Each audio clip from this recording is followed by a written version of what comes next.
let's break down some of the action from Game 2, Sydney at Adelaide in this NBL Grand Final matchup. Firstly, let's hear Brian Goorjian talk a little bit about Matthew Dellavedova. He's been incredible, and it was difficult tonight when we didn't have him on the floor, and played a lot of minutes tonight. And but I thought in both series and in Game 1 and tonight he was crucial. We got good offense. He did a great job in the first half on Bryce, and he's an important point and gives us a great chance. So with that in mind, let's look at some of Matthew Dellavedova's successful defensive possessions against Bryce Cotton. As you can see here, Matthew Dellavedova is giving him the follow him into the car park treatment, totally disregarding his help requirements, just letting the rest of the guys defend 4-on-4. This is the kind of coverage that Matthew Dellavedova excels in, and as you can see here, he's trying to top lock Bryce Cotton.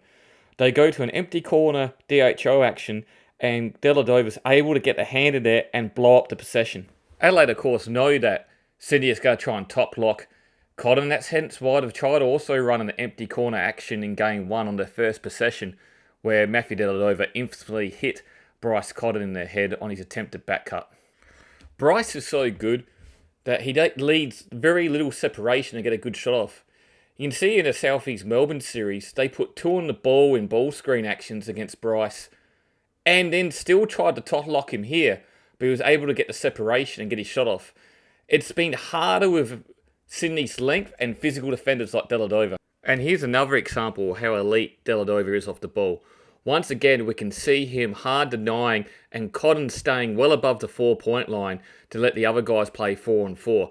This is where Delly's elite. But as this possession goes on, just watch this. Cotton's going to try and snake his way against this top lock by going through the free throw line and coming up to get the ball from Isaac Humphries at the top of the key.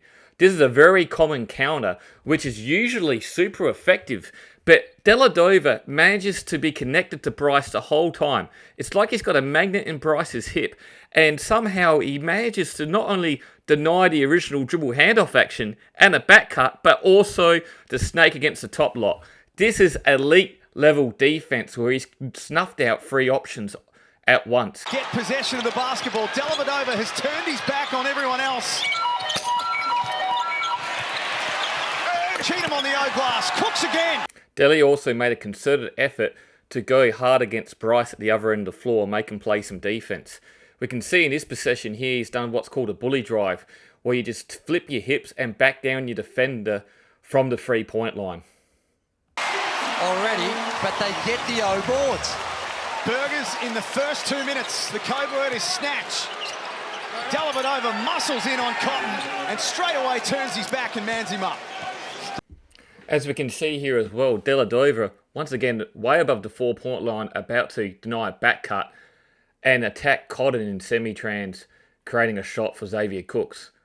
So now we've seen where Dellavedova's had a lot of success in this game against Bryce Cotton, but as we know, Bryce Cotton has the last laugh. What kind of counters and adjustments did Adelaide make in order to get Bryce Cotton going? We'll cover that in our next video. Ball better. Matthew Dellavedova continues to stalk Bryce Cotton everywhere that he goes. Fallen short twice at the final hurdle. Starting to sizzle. That's what I'm talking about.